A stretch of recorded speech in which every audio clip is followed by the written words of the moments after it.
شيخنا الحب محمد الهدار عليه رحمة الله، كنت أيام الرباط في تريم، جو هو ابن 18 سنة، قال ما يجد أحدنا الطعام من الوقت إلى وقت، قال في أيام رمضان معنا هذا نسميه الكانون عندنا اللي يوضع عليه الفحم من الجم يلصى فيه النار، نضع فيه قدر فوقه قليل من الرز وفوقه ماء وملح، بس ما هناك شيء، ملح فوق هذا الماء. نخرج للروحة مع الحب عبد الله الشاطري، نقعد إلى صلاة المغرب، نصلي معه المغرب، نصلي بعد المغرب صلاة التسبيح، نرجع نجد الرز قد نجح تماما.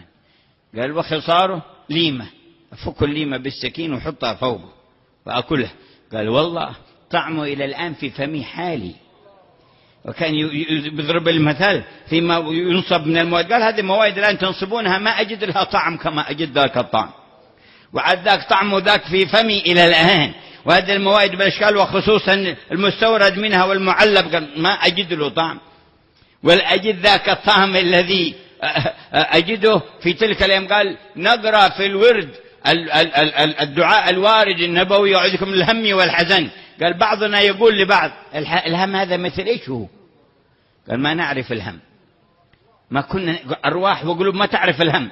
قال فلما نتعوذ من الهم أعوذكم من الهم والحزن، قال بعضنا يقول لبعض نتحاور نحن والطلاب نقول مثل إيش هذا الهم اللي نتعوذ منه، كما إيش هو، إيش لونه هذا الهم؟ عايشين في معاني صلاب الحي القيوم ومضت أعمارهم على هذا، والنعيم الأكبر مستقبل لهم في الدار الآخرة.